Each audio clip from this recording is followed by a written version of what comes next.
Howdy, y'all. Welcome back to the collective. We have another awesome day for you today. Initially, I had my buddy Gary lined up. We were going to talk about horses and being part of the Oh, yeah. all kinds of good stuff. But he has not gotten back to me. He's probably busy, unfortunately. So What is a Gary? What does he do? Gary Miller is a former. Oh boy, he's kind of like you. He's got a whole bunch of careers, but he was a school principal for quite a number of years, and then he's also a horse trainer, horse breeder, as well as a show rider. He also works doing career transitions. So when somebody gets like let go from a company, he That's an works with interesting them. little combo. Yeah. So I figured it'd be great to chat with him because he's got That lots would of have been good. experience, and we'll get him on another time. And Check. we'll Was he formally trained in, the all subjects transition or? I believe so. He had Hmm. quite a bit of training, quite a bit of experience, and then he was working in the corporate environment quite a bit. I'm not sure how he got into the transition, that area, but he was in the corporate world for quite a bit. He has this really neat program actually that's outside of it, where he takes kids from schools, takes a whole class, grade 2, grade all the way up to grade, or like I think it's kindergarten all the way to grade 7, and then brings them out to his ranch, works the kids with the horses, introduces them to how to or be around horses, how to be around the field, like all that good stuff. And then the kids read to the horses. Oh, So they right. You get mentioned right. Yeah, yeah. yeah. And so they get practice reading to the horses, and they don't get self-conscious as they do in front of other kids. And then um and then they get a book to read the whole way through the year. And at the end of the year, he brings the horse to the school, and they get to do it again. And their reading comprehension, their skill set increases dramatically. Right. He's had a lot of great success with that. So, yeah, I was looking forward to having him on here. We'll get him on another time, Screw Gary. right? Whatever. But we'll get him in. He'll get on here eventually. It was kind of like a meeting of the minds idea when I was like, "Ooh, I'll get Gary and Shaun to start talking, and then I'll probably just like disappear into the background." I love meeting interesting people, so thanks for keeping Yeah. an eye out for that, for sure. No worries. I got a list of people that we're going to be talking to very shortly, and I'm not going to tell you because I know you hate it. So That's right, do we'll, not. we'll carry on with a thought, unless there's something on your head that. Nope. All right, cool. Let's dive into something right here. I was thinking about this the other day.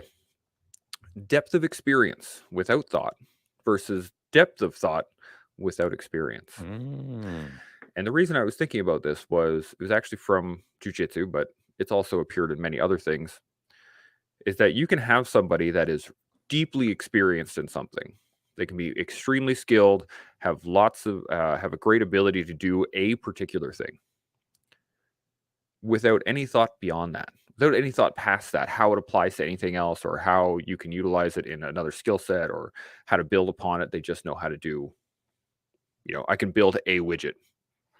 They're really good at building that one widget, but they Right. have nothing else after that. Versus the people who have a great depth of thought and they're able to extract a lot of information from a lot of different places, but don't have the actual physical experience of doing those things. And I was wondering what your thoughts on how to develop each of those areas to better enhance people around you. What do you think? Yeah, that's kinda interesting. So, what my first thought is this, and I don't know if I'm on base, not if this is correct, but this is what popped into my head immediately. It's actually gonna be a reference to this book, The Patrol. Have you read it? I haven't. I've been Oh, you every time should. you pop it up, I'm like, I gotta get that book. You do. Yeah. Public library, easy Okay. peasy. Yeah, I'll get my wife to pick it up. She works in a library. So 100%. You'll totally enjoy it. In nice. fact, the piece that I just finished reading, the start of that chapter had some quote. I forget who it was from. It was one of the officers. It was the Foo Mm. that the quote is from, and it's something like, in quotes, "Damn you, comma Chimo!" exclamation mark. And it's in reference to the engineers blowing something up, and and maybe just being a little overly enthusiastic about the amount of C4 that's used. As we're known to be. Steal the book's thunder, but alls I will say is that when they blew that up, a object bounced off of a couple of sea cans and hit the foo in the melon, Yeah. and kind of give him a bit of a stunner. And I'm sure he'll be okay. But I haven't read deeply into the book enough yet to see how okay or not he is, but he seems okay at this point in the book. And they're in the book, the author is referring to the foo in a respectful manner. So it's how the troops are. When someone gets a dinger, Yeah. sometimes they're like, "Oh, I hope he's okay," and sometimes it's like, "Guy's a jerk anyway." Yeah. And I mean, just as long as it's not obviously not fatal and obviously not significantly damaging. I'm Yeah. talking about if someone gets a bump or a bruise and he's a goof, everyone just kind of looks at each other's like, "Yeah, it was kind of deserved." Hmm. So I think that the foo is going to be okay, and I think that this "damn you, Chimo" is a pretty funny comment, and I think you'll really enjoy the book. So you have to jump on it. I'm gonna But jump on it, and I've heard here's that said many times. okay, yeah, well, of course, Chimo, man, whatever. So here's the part that jumped into my head. So the author, Ryan Flavel, is a signaler, reservist signaler, been in the service for quite some time. He's on his deployment to Afghanistan, and he's just trying to figure it all out because he's embedded with the infantry. Hmm. And I mean, we're a handful. That's So, for sure. if you're not infantry, then you'll never understand how much of a handful the infantry is. The only way to understand how much of a handful is to get in it or get embedded with it. Hmm. And you want to be in the infantry as an infanteer rather than in the infantry as a signaler or in the infantry as an engineer. Because I mean, we're a handful, man. And so throughout the book, Ryan Flavel is discussing his observations on how much of a handful we are to the point. So, depth of experience without thought versus depth of thought without experience. As a young infanteer, most most of us have depth of thought without experience. We all think we know how to make a bed better. We all Hmm. think we know when we should be and shouldn't be standing at attention. We all think we know that we don't need to show up 15 minutes beforehand. We could show up 5 minutes beforehand. We all think we know lots of things. We just don't have the experience to understand if our thoughts are relevant or not. And that's contextualized once you get into a group or an experienced unit that then helps you understand what actual depth of experience is, which then evolves your thought. So I think at some point, we all show up with depth of thought without experience.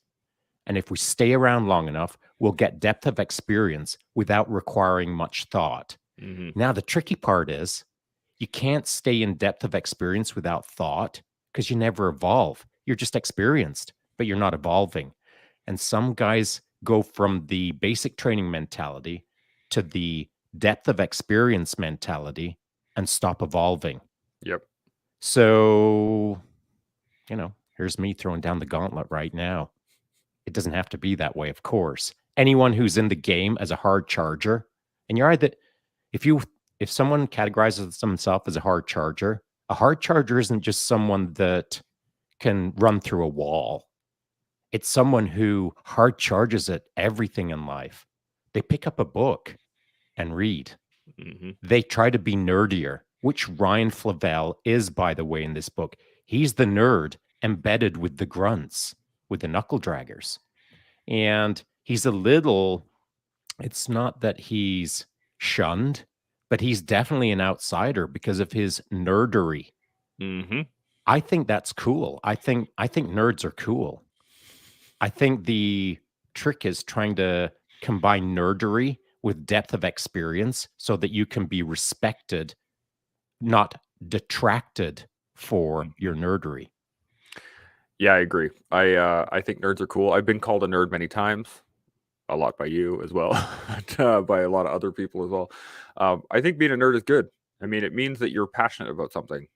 It means that you've taken the time to explore something deeply and are excited about it and are happy to share about it and happy to talk about it. And I've been called an explosive nerd before, where I just like I want to blow everything up because it's fun and it's awesome and I love the math of it. But the as you said, the real trick, I know lots of leaders, people in a leadership position, I should say, who have they have experience, but they have no depth of thought.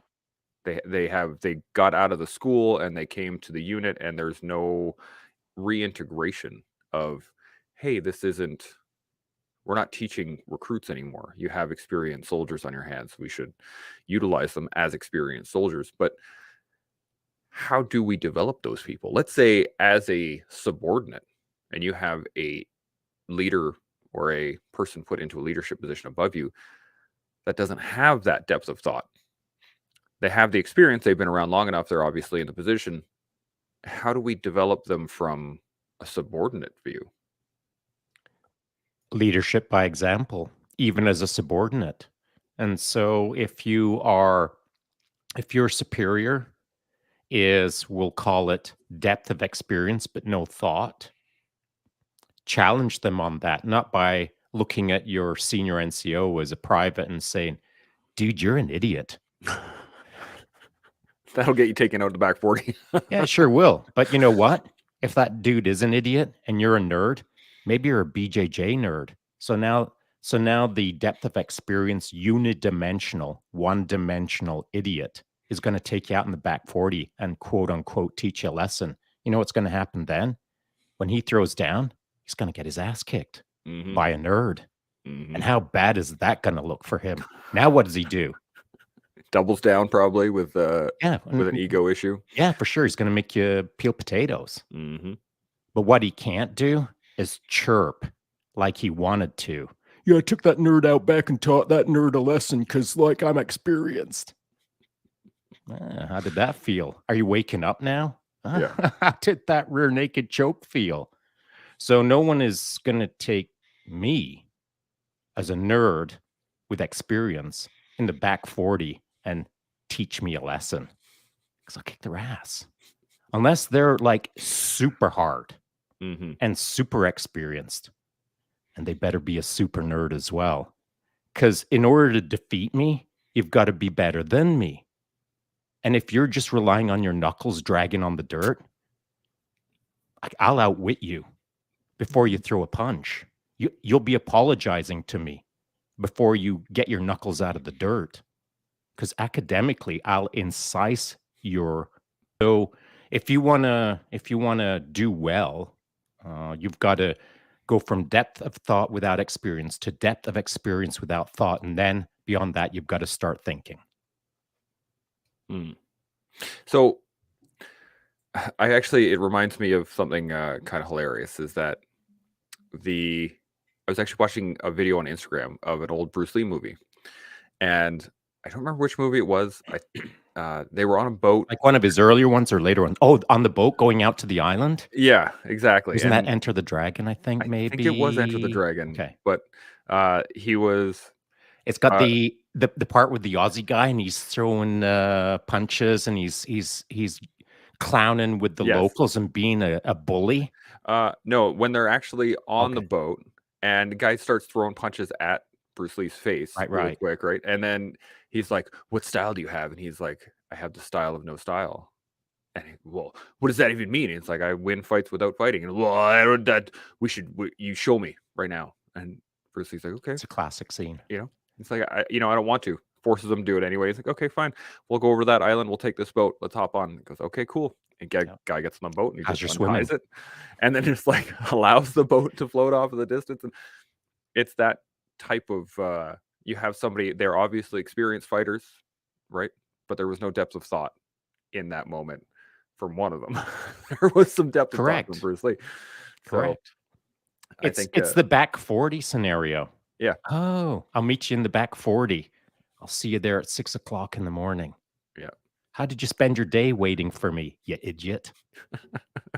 There used to be this, there was a great line I heard a long time ago, and it was like, if you want to fight, all right, meet me outside in 10 minutes. If I'm not there, start without me. And then you just never show up. I love it. Okay, let's reverse this now. Instead of as a subordinate trying to develop a leader. As a leader, how do you develop the subordinates that have a depth of thought without the experience? Again, leadership by example. If you want to encourage someone to become a nerd, you've got to display the advantages of being a nerd. If none of your troops are reading, you've got to read and let them Mhm. see you read. You can't just talk about, you can't just say, troops, you're all idiots. Start reading. It's just not the way. Say Mm. nothing and day after day read so that your troops can see that you're reading. And if they respect you, if they see something in you that they feel like, how's that guy so knowledgeable about flying kites or whatever? Something Mhm. that's going to intrigue them, something that helps them understand that you can start from here and work your way to there just by simply applying yourself academically. I know in my day, I don't know what it was like in your day, so maybe you can answer that question in a sec. In my day, no one was encouraged to get smart. The only things that you read, generally speaking, were field manuals. Learn how to do communications, learn how to do artillery, learn how to do all of the things. That was the reading. But Mhm. no one else was doing any additional reading. No one was being a nerd. Nerds actually didn't really exist back in the day. So if you were trying to be intellectual, it's not that you were stand out, you were an outlier. And so in my day, the intellectualism wasn't pursued as vigorously, perhaps your generation. I'm not sure. What are your thoughts? It was very similar. If you were doing any sort of reading, it was a pub or PAM or some sort of, Which field is all document, good. which That's is good. good. Yeah. Yeah. There were a couple of times where it would be more, I don't know if I would call this directed, but it would be if somebody saw that you had an interest in something. So, I love explosives. I love the math. I love doing the breaching. I love doing all these great things. And one of my leaders recognized that. One of the warrants recognized it and said, "Hey, I know that you really enjoy this stuff. Here's the book on shock tube. We're just starting to look at it. We might be using it in the school. It'd be good to have a SME on it. Why don't you look it up?" And I was like, "Yes, I am in." And so that was more along the lines of it was there would be a thought of it. Hey, we're going to be introducing this. Maybe we should have somebody learn about it. I got sent on a course for EPLARS, which is it's like a Blue Force tracker system that the SIGs guys were supposed to be running. So I got sent to Kingston to go learn about this system because they were like, we needed some sort of person on the ground that isn't a signaler that knows about it. So it's more along the lines of that, where it would be kind of directed. That would That's be a like, little more go learn. funneling, Yeah, like you're being funneled down maybe yeah, an not academically challenging path, but you're being obligated to grow yourself within the craft of fighting, we'll call yeah. it, but you're not being challenged to broaden your perspective on No, anything. No no, one has said, go read Jung yeah, or no, go read von Clausewitz or go read. No one is encouraging you or challenging you to broaden your philosophical understanding of the world around you. no. I find that, well, at least back in the day when I was in, the direction was generally speaking more focalized rather than more broad. And Absolutely. so in the moment, if you're really one dimensional with a really narrow tunnel vision of how the planet turns, how can you adapt, improvise, and overcome if you don't understand how storm clouds work? If Yeah. you just think they're magic, if you think that sometimes I patrol wet and sometimes I patrol dry, I mean, you've got to understand the broader world around you to have a fuller understanding of how to deal with the real time. So, if rain clouds are magical to you, you can't plan accordingly Hmm. if the world is a wizard. So, you've got to understand more of the world around you. You've got to be a more three-dimensional warrior, we'll call it, Hmm. so that you can more easily be adaptive in the real time. It's funny too because the nerds through my generation of troops, the nerds were actually shunned and almost disregarded. So if you actually nerded out about something, I remember the first guy we were in the field. He brought out the stealth suit, the waterproof uh, liner, and he got jacked up left, right, and center. That's not issued, and blah blah blah. Oh, really? And it was because he had been talking to an infantry recce guy, and the recce guy was like, "Oh yeah, man, with stealth suit, absolutely. You can go through brush and go through wet stuff. You can go. It doesn't even it doesn't get to your skin, and it's breathable, and it's great, and so on and so forth." And so he started nerding out on, breathability and what types of fabrics work really well, and how to, do different methods of lining, and how to do the overcoats with the line, like what I'm talking about. Yeah. And he started nerding out on it, and then our chain of command just hammered him because it wasn't the issued stuff, or it wasn't the prescribed selection of equipment that the military was offering. And so when people did nerd out like that, where they wanted a much more broader experience, or they tried to bring their previous life experience to the unit, it was shut down, and it was shut down hard. So it's It was the same for us. yeah. I felt that at times it was not a case of building people up, it was dragging people down. I've mentioned this in the past that I think I was probably I mean, I can't think of anyone else. I think I was the first one to ever wear polypro in the field. Mm, Certainly in the infantry, possibly in the entire Canadian Army. And the reason I say that, because I've mentioned it previously, I bounced over to Ireland to visit my family. I was in London. I saw the first Helly Hansen store that had ever opened, kind of thing. There it was with the blue, with the white stripes going down the sleeve. Looked at it, thought, I wonder if that'll work. Purchased it. And then I spent about, I don't even know how many years trying to hide my Helly Hansen blue. Because anytime, like even just a yeah. whiff of a sliver, a wafer thin mint view I can feel of the knife hand blue. already, just like that. I and it was always the same thing. That's not issue. Yeah. I understand. Mhm. Why are you wearing that? Because I'm on a patrol and it's raining, and I want to spend most of my time being effective rather than ineffective. Mhm. And it was conversations along the lines of that, and it was always some crusty senior NCO who couldn't spell polypro getting down on me, dragging me down because I was trying to push the envelope. I was trying to be more. I was trying to improve the standard. I was seeking outside of the box solutions in order to make me and hopefully everyone else around me more effective. But we fear change. Yep. Change is bad. Mhm. Change is depth of experience that doesn't like changing of thought.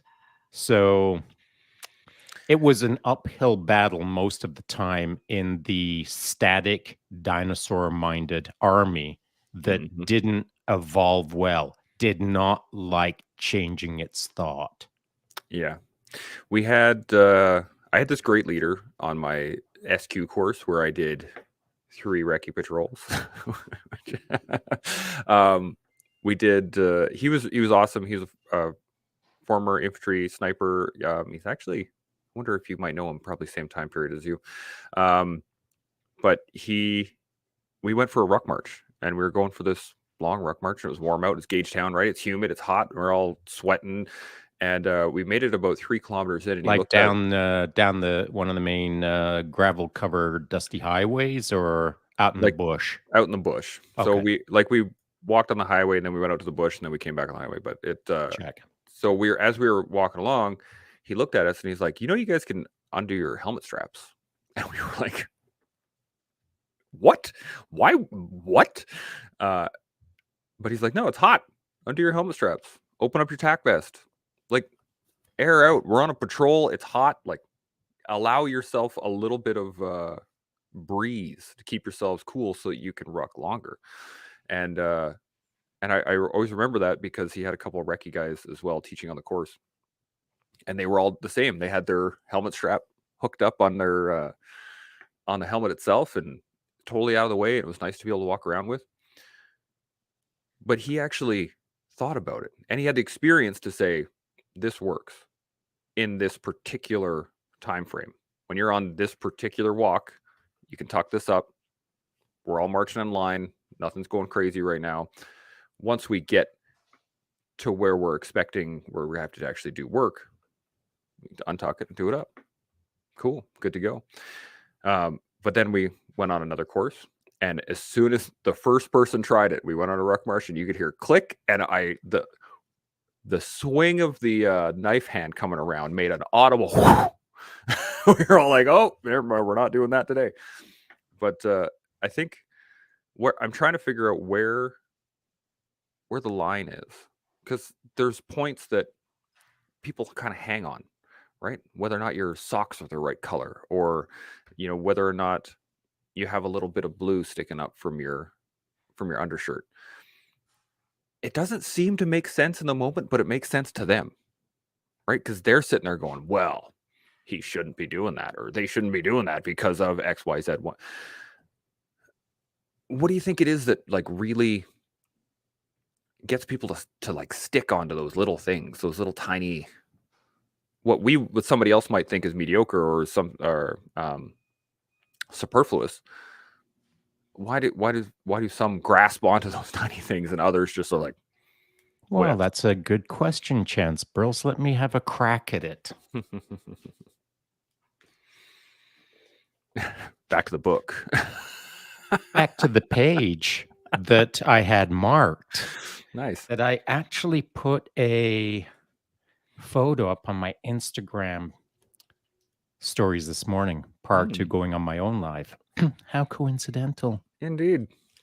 So the thing that I highlighted this morning was this. I'll read it to you. Every soldier looks at the same three things when passing another soldier: rank, epaulet, cap badge, and beret. All the necessary information is passed in this way. Are they a lower rank or higher rank? Do I have to salute? What trade is the person I'm about to pass? Combat arms, logistics, signals? How is their beret formed? Do they care about their career, or are they apathetic? Every soldier has the same basic identity, but every soldier chooses for that to be the case. You must either change or fail to fit in. If you don't fit in, you are cut off from the support that is given by the group, the more important and durable aspect of military life. It's comforting to find such an unambiguous definition of who you are. It's all in the uniform. Now, that is true. However, as I approach a person, guy or girl, and they're walking towards me, and let's say I'm in the military, I do that. I Terminator 3000 them, scan head to toe, toe to head. I know what's up in about a second. And it's all the little telltale signs. It's how the beret is formed, how jauntily they wear it. And if it's a bit jaunty, if it's a little bit out of spec, if it's not to the precise regimental sergeant major standard, if it's got a bit of attitude in that beret, I make a note of it, because I had a little bit of attitude in my beret. And so I appreciate someone who takes the common denominator of you're supposed to wear the uniform only in this way and adds a little bit of flair to it. Here's where it all goes wrong. When someone doesn't have the depth of experience to wear it the way that they're wearing it.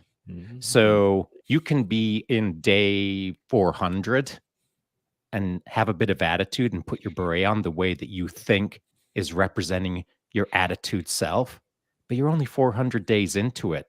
Once you've got 4,000 days into it and you're wearing that beret the same way, now it looks authentic. Yeah. Now you're owning it. And I can see the difference between someone who's got a cocky beret on, but no experience, and someone who has experience with a cocky beret. They're two different things. And it's the devil's in the details. With a keen eye, you know what's what. And so here's my thought. And you should be able to relate to this. In Afghanistan, there would have been guys who kind of pushed the envelope because they wanted to unblouse their pants, or they wanted to roll up their sleeves, or they wanted to do this, they wanted to do that. They want to undo their helmet straps because someone at some point said to them, if you're experienced, if you're squared away, if you're a hard charger, if you're a high speed, low drag, what you do is you undo your helmet and you just tuck it right in because that's legit. And so that's what people adopt. And then as you get closer and closer to the sergeant major, you're worrying about when do I have to take my straps off and do them back up because of the sergeant major.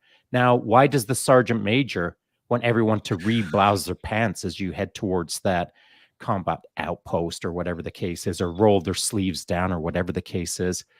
That is the intersection of depth of experience without thought and depth of experience with thought.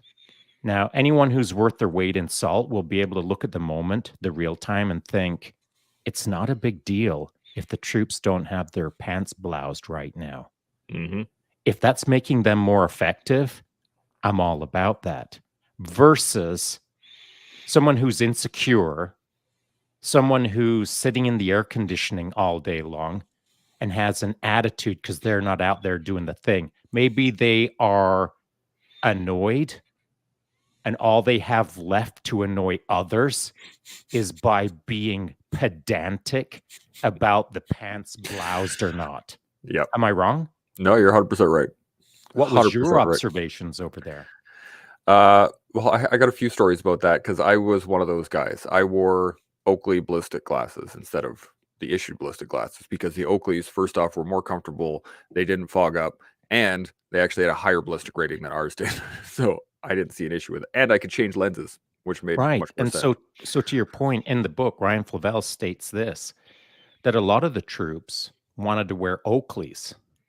But at some point, some sergeant major got it in his head that, oh, pants bloused, sleeves down, and only issued sunglasses. Mm-hmm.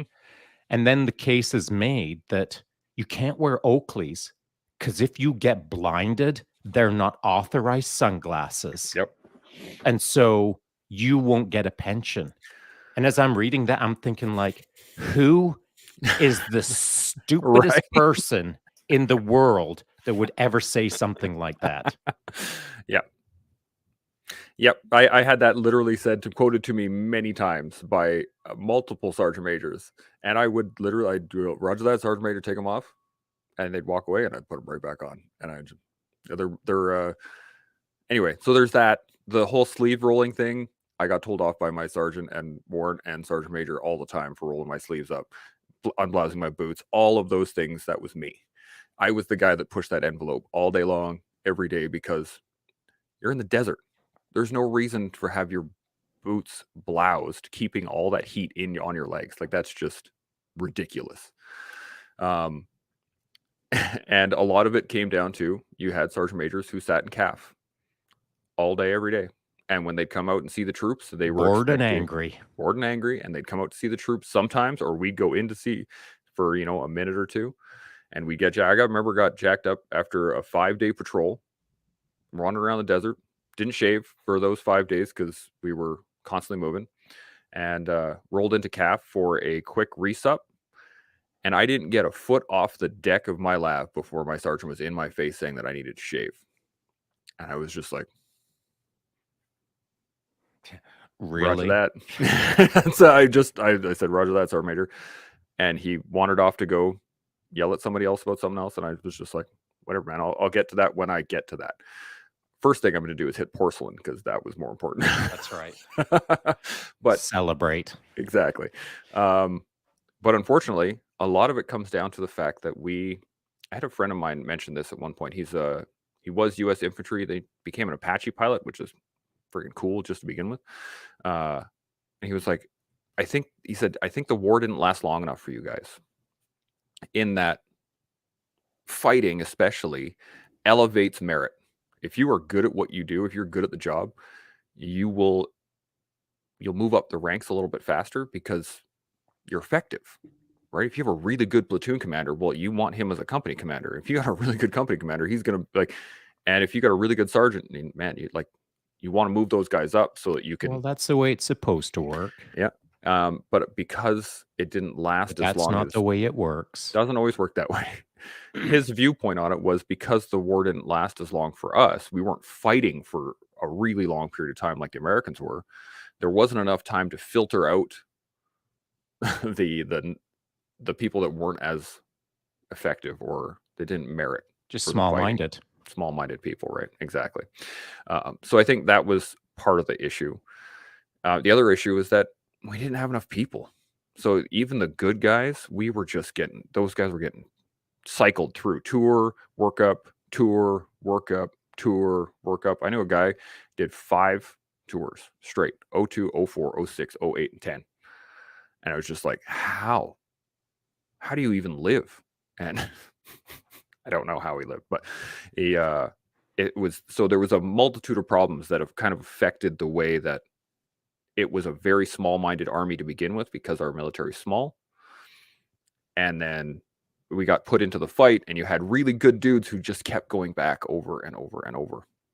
Do you Which, know what I would be really interested to hear is from that guy who did 5 tours and how he evolved from tour to tour, or how his perspective changed from the first tour to the last tour, yeah, specifically on this subject.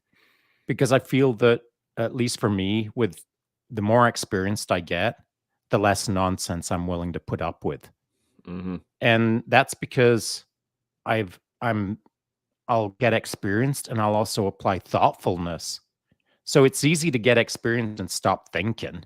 yeah, And now you can exist. And then at some point you become that crusty old sergeant major who's jacking up the troops because their boots aren't polished as soon as they cross the wire yeah, back into camp. So it's a problem for small-minded, ill-educated, poorly, like maybe grade 8 education, just hitting on the troops because they're bored and angry with their own insecurities and their own self-doubt and their own probably self-belief of they ain't a great soldier. yeah, And so they're looking to lash out at whatever. And sadly, they're lashing out at the troops. The troops are the troops are, they're what they need to be supported, man. The troops are what it's all about, not, oh, the yeah. troops are coming back in 5 minutes. I can't wait to jack someone up. Hmm. That's a very school mentality too, right? Oh, they're coming off of this particular course. Cool. Let's go, shake up their lockers, or let's go jack them up for inspection, or that's a very school mentality. But Yep. Afghanistan especially, there was no room for that. I remember being told, Well, there uh, was room for that. We've just finished talking about that's it. true. There people I made room mean, for it. the room occurred when you were getting off out of your lav. I Yeah, mean, did that not occur? it did. 100%. So Yeah, there was room for that. that's true. Yeah, that's a good point. Um, there shouldn't have been room for it. Let me put it that In way. fact, sometimes it exacerbates it. It definitely does. I remember being told a couple of times about my sleeves. I would roll my sleeves up regularly, and I'd have my sergeant come down and be like, "You need to keep your sleeves down." I asked him why one day. I was like, "What is the purpose of having my sleeves down with my buttons done up?" And he said, "Well, your uniform is flash resistance, flame resistant." That and I was like, "Wait, so you're thinking like if I'm close enough to a blast that I need to worry about the flame from the blast on my arms?" And he was like, "Yes." I said, "If I'm that close to a blast, I'm not going to have arms, first off. But I got bigger A, issues." do you understand what you just said? Yeah, B, do I need to educate you in how explosions works? yeah. C, what is your level of education? It was an engineer sergeant too, which was the sad part. That's Um, sad. but it's that kind of thought mentality of this is what the book says. This is what I was taught, and I will not deviate from this because I don't want to get in trouble. And I think that's what it comes back down to, is that I don't want to get in trouble. It comes down to you not doing your job when you're getting out of the back of the lab and not pushing back appropriately in a Yeah. way that would have modified the situation. Not armchair quarterbacking. Hmm. This is what flashed through my head. If I'm climbing out of the back of a lab after 5 days and there's some crisp and clean dude who's going to start jacking me up because he's bored with his polished boots, I'm going to look at him and say, really? Should I shave right now as I stand in the lab, or do I have time to go and take a dump? Mhm. When would you like me to shave? Like, make him own it. You know what he's going to Yeah. say because he's ignorant? You'll shave right now. Yeah. Okay. I will. Where's the water? Where would you like me to shave? How would you like me to do that? Do you have a shaver with you? I don't have a shaver. You can't talk to me like that. What are we talking about? Yeah. Remind me again. Why are you angry with me? Because I didn't shave in the back of the lab before I showed up in your presence. Yeah. So you got to push back. It Yeah. doesn't mean that you got to be like offensive or assaultive or, ignorant. But I'm a grown ass man. And just because you've got an extra stripe on your arm doesn't mean that A, you're wittier than I am or better looking or Mhm. whatever. You're another man standing in front of me with some experience, but not a lot of thought. Yeah. And I'll always hold someone to the task. I mean, if you want to jack me up, I don't care what your rank is. I don't care how tall you are. I don't care the color of your head. It doesn't matter to me. If you're jacking me up, it better be legit. And if it's not legit, I'll push back. Mm.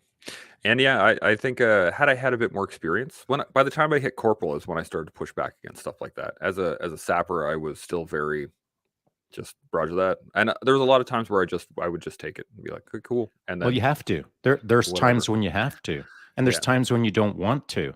Oh And yeah. it's the times when you don't want to, but you have to. That's when you learn how the game is played. You've got Mhm. to you've got to learn to be part of the team at times when you don't want to be part of the team.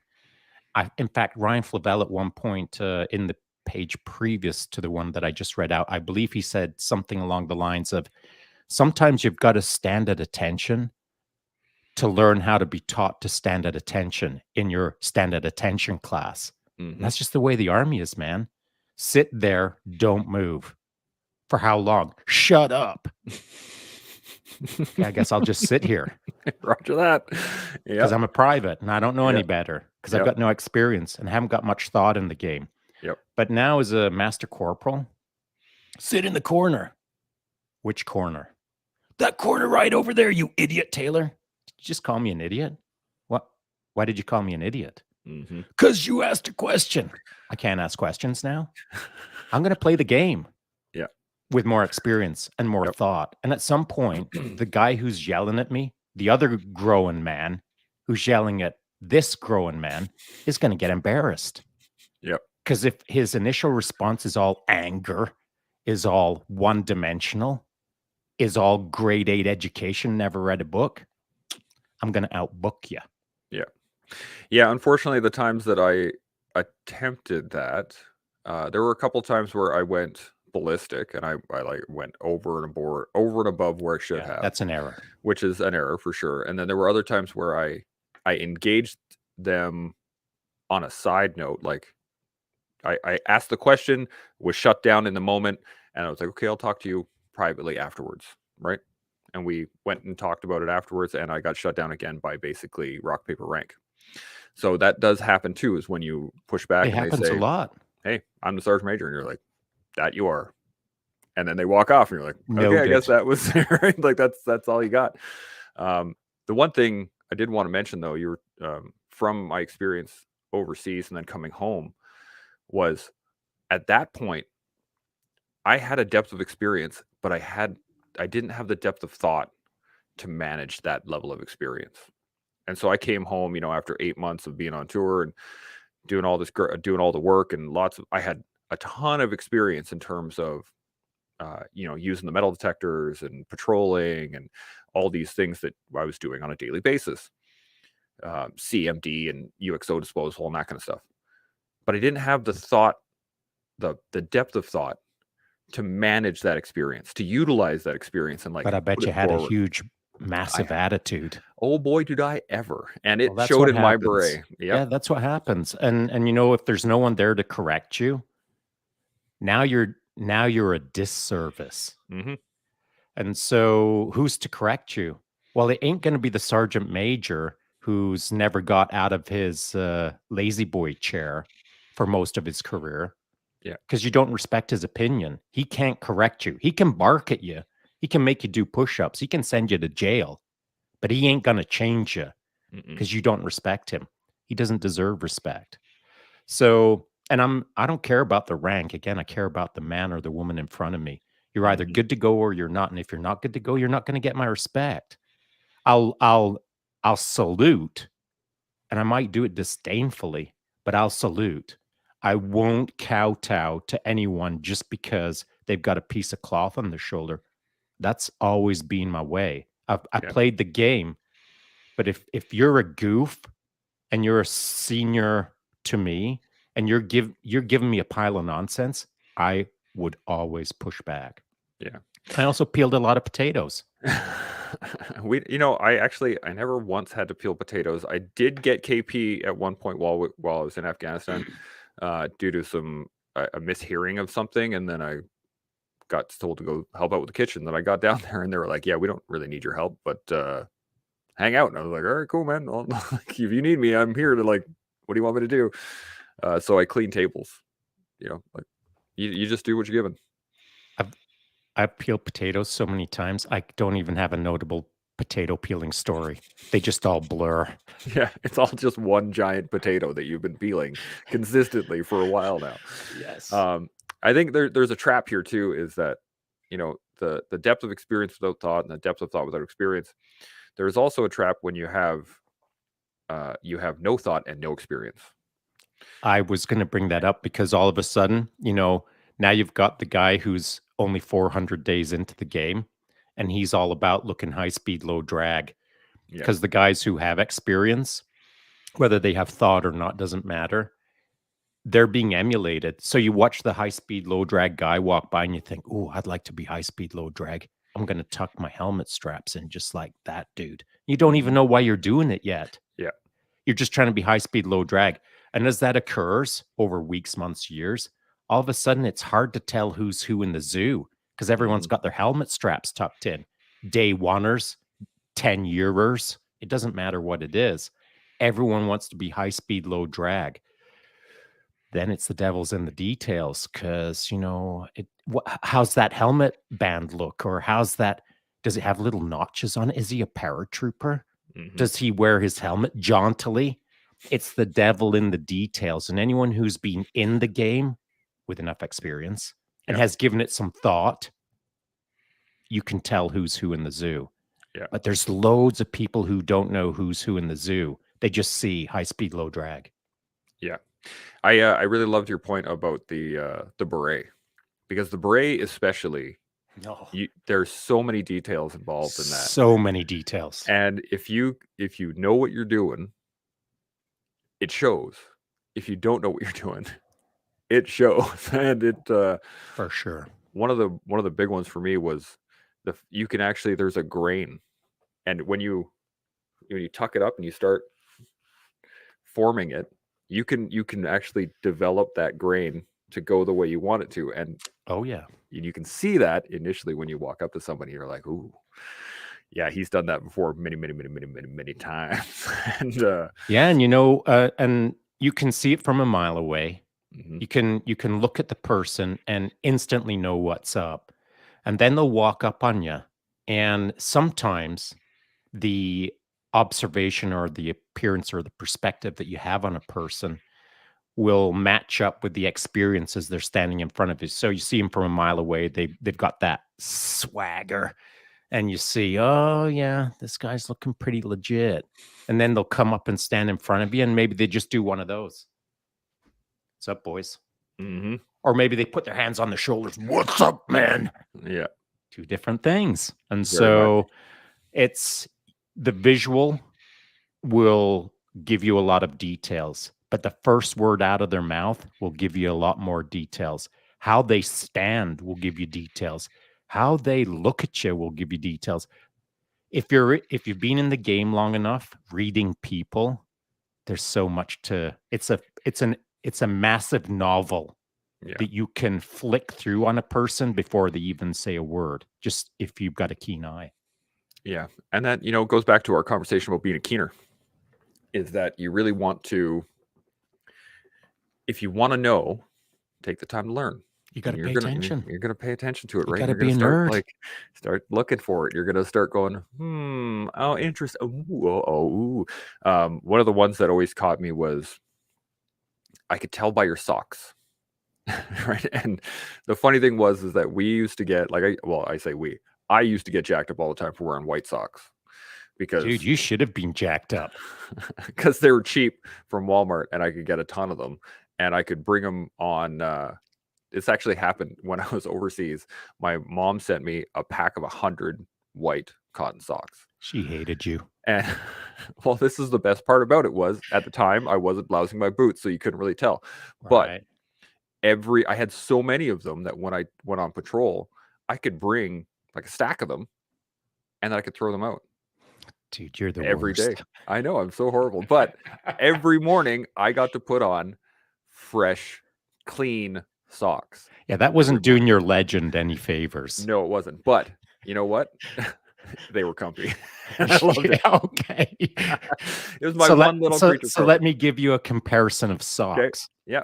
So white tube socks from your grade 9 gym class give you no street cred at None all whatsoever. They're No. they're antimatter. On the other hand, the socks that I would wear, I had to punch down to the PX, buy them out of my own nickel, drive back, start running them to see what I thought of them, and at some point realized that they were too long.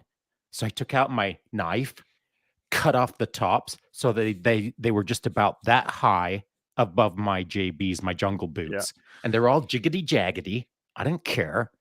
Just as long as the socks stay up and they're just above my JBs, I don't need a sock to my knee like you do. And I don't need so, those socks. whatever, basketball white socks, whatever. They were thigh highs. Come on. Yeah, okay. So socks, you could tell a lot about a guy with socks. And whenever I was out in the bush, straight away, my pants were unbloused. And so with other Pathfinders or whatever the case is, like you're taking one knee all the time. And it was rare that we ever planted our arses down and just thought, whoo, just got to take a load off my. Yeah. So when you go down on your right knee and you get your weapon ready, you've got your left knee up and you're kind of bouncing on that and you're just watching your arcs. A good eye will see a sock because your pants are unbloused. They raise up when you go down on one knee. And if you eyeball a guy's socks and you see white tube socks that are thigh high, that guy's a problem. I got to keep an eye on him. Yep. I actually had a sergeant. We were building a bridge and we were doing paneling and stuff like that. And he came over to me and he was all like, "If I was your section commander, I would charge you for those socks." And I was like, "Good thing you're not my section commander." Just like, cool, man. But you know what a good section commander would have done? He would have said something along the lines of this. He might have even called you by your first name. I don't know. He might have said, "Hey, Chance, we got to talk about these thigh-high white socks. I understand that they're probably comfortable, and it's nice that your mom sent them to you, but you're not going to wear them anymore, and here's why. Because they're white." And you're just like the biggest red flag out there as you're flashing your Michael Jordan white socks. So that's got to change. So here are your options. You can spray paint them, or you can hide them better, whichever one you want to do. But the next time I see you out on patrol flashing white, that'll be the last time you flash white. So here's your chance. Figure it out and don't do it again. It's up to you to sort it out. Yeah. And then you got to figure it out.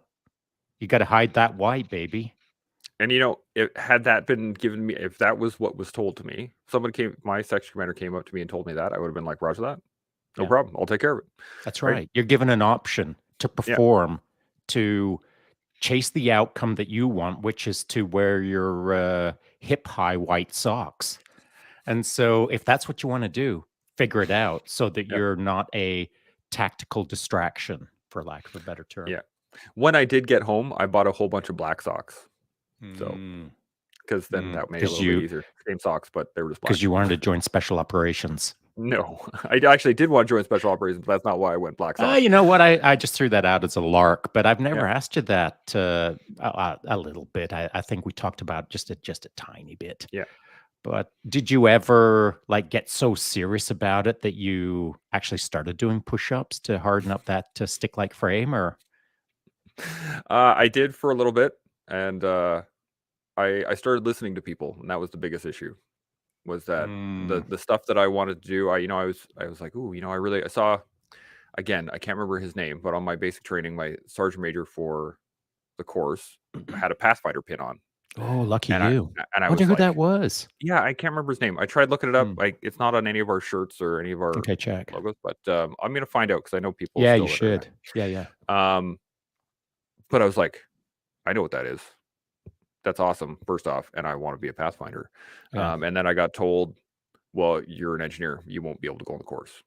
And I was like, Who told you that? What? really? It Someone, you should just punch them right between the eyes, because again. that's This so so this dumb. was this was in basic, and Hmm. so I didn't know anything other than the fact that I was like, I'd love to be a Pathfinder, and then I was told that I couldn't do it as an engineer, and I was like, oh, Yeah, okay, that's so well, dumb. So I limiting. guess. And then I was thinking about special forces when I got back from tour, and I was like, ooh, I want to get started on some workup, and I wanted to get started on what do I need to do to get into that? And I watched as my unit just screwed over probably half a dozen guys that were trying to train for selection. And it Screwed over just how so? they did stuff like send them on course. Oh, there we go, wrong person. They sent them on course, or they You can so they still do push-ups on for course. sure. And the guys that were awesome and made it to the hill eventually did, Hmm. but they would do stuff like deny um, time to have extra PT, or they would make There's them 24 beyond. hours in a day. Absolutely. The unit would go out of its way to make it harder for them. They would Perfect. I love deny. that, because that makes my game even more fun. Because now That's a good I point. get to prove someone wrong who's Yeah. really like doubling down to make my life miserable. And some of the boys that I know that went there, they took that attitude and they were like, That's "Cool, what you got to you do. want to fight with me? Cool, I'll Yeah, fight with you." yeah. Um, for my point of view I was like, "There's I want to go there, but I'm already starting to get sick of the BS." Well, see, And then I here's the thing. That's good that you didn't chase it, yeah, because you weren't the right guy for it. that makes Because the sense. right guy for it will look at the problem and say, "You what? Now we're scrapping. Hmm. What? I'm going to scrap with my unit? Bring it on. You want to put the hurt on me? I'm going to put the hurt on you." There's no retreat. There's only forward aggression. Yeah. And so if my sergeant major if I was you in that unit and my sergeant major was making my life miserable, cool. I'm gonna bring it. Make it the worst, Yeah. because I'll take your worst and prove you wrong, excel, and then rub it in your face. And I won't get all up in whoever's grill, but as I'm walking past them, you know what they get? Hmm. They get the stink eye smirk.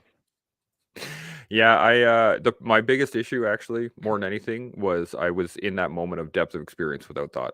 Like, I had just come back from Makes overseas. sense. I thought I was hot stuff. I Yeah, was of like, course. Makes sense. I'm here. I'm ready to fight. Like, let's do this. And Look at and me. yeah. Look at me. I'm glowing right now. Hmm. Yeah, I was it like, makes I'm a sense. combat vet. You guys don't even Dude, know. Nah, nah, nah. look, I'm so hard. Yeah, exactly.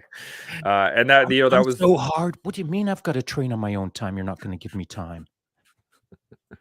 well, and this is where I failed, was the fact that I Disconnect. I looked at it as a I looked at it as a stepping stone rather than um let me rephrase this. I looked at it as an obstacle rather than as the way. An opportunity. Exactly. Yeah, And but I realize no, now. that's your fault, of course, Yeah. but you're not wholly to blame or fully to blame. Because again, if I was your warrant officer and you walked into my office and hopefully casually sat down and said, "Hey, Shaun, I want to go to the teams, but dot, dot, dot." I'd be looking at you and figuring out how to execute against that, how to enable you. And here's why. Because anyone who says they want to be better, in fact, I said it yesterday, Yeah. in my live chat, if you want to be better, now you're my guy. Mm-hmm. And I think I said, I'll even give you a little bit of special treatment if you're a keener. And here's a special treatment. I'm going to kick your ass Yeah. even more to make you better in Mm-hmm. order to create better success for you as an outcome to the teams or the hill or seesaw or whatever the case is. So all of the opportunities that all the senior NCOs had with your goofy attitude of look at me go, what, how come I'm not there already? Mm-hmm. They could have sat you down and spun your head around and got you reoriented and put you on the right path by seeing what you wanted to do and enabling that, whatever that means. Yeah. But it takes a conversation. Yeah. And it's got to be from someone that you respect, who has some depth of experience and who is a thinker and can, in the real time, craft a solution for you that you and him can nod at each other and see that there's a path forward. There is now a way. Yeah. Yeah. Unfortunately, looking back on my career and the people that I was, because there's an element of luck in this, and that, There is, for we don't like sure. to talk about it, but there is an No, element of luck there of for sure is. who you get put under, who your leadership is, who the rest of your team is. Like there's a small element of luck there, and I got I got put in with some very, I don't like to say this, but just bad leaders, just Yeah, been there and bad done leaders, that. But and it's it their was fault that they're bad leaders. It's your fault for not absolutely. making it happen. Absolutely, and I'm not trying to pawn off my No, I know. I my own know. ownership of this, I'm but saying this for the interwebs. yeah, and the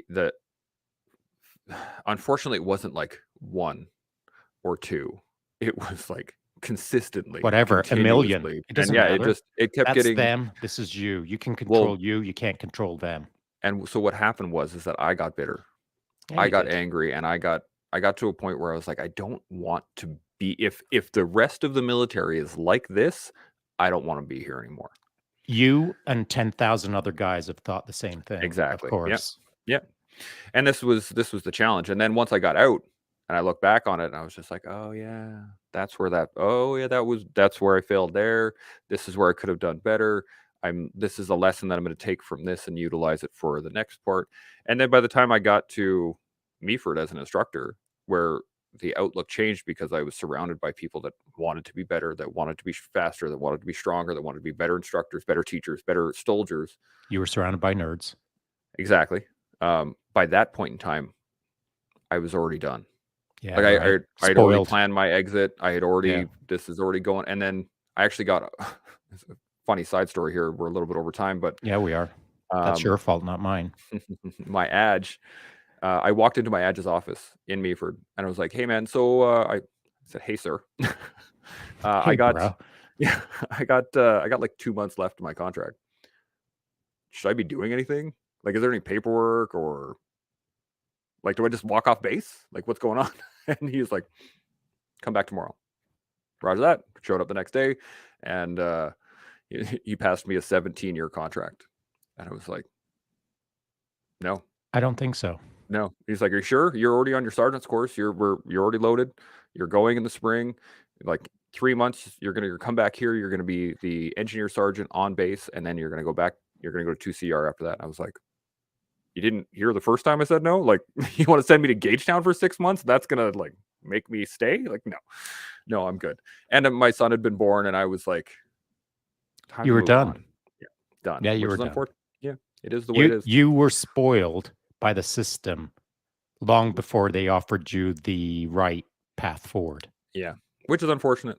And I think it happens. I think it happens more often than not, which is the I sad believe part. so. Yeah. And again, leadership, Yeah. poor interhuman skills, poor communication skills, poor experience in interacting with other humans, maybe a Yeah. lot of experience, not much thought. Yeah, exactly. And then we got one comment here, which is fantastic. We'll end it on this one. It says, we had a brand new section leader, staff sergeant, and he was giving me the gears about something in formation. I said, do you know who I am? I guess I thought pretty highly of But that went myself. well. Hashtag Infantry God. Thanks, Hunden, for that. That's a great way to Yeah, to pretty sure finish. that went well. That was a positive outcome. That was a positive outcome. Yeah. Well, we really appreciate y'all watching and listening. And if you haven't already, make sure that you do like the page, you subscribe, you hit the notification bell so that you can keep up to date with us every day as we learn, build, and grow here on The Collective. We'll talk to y'all tomorrow. Chimo. Chimo. Ooh, that was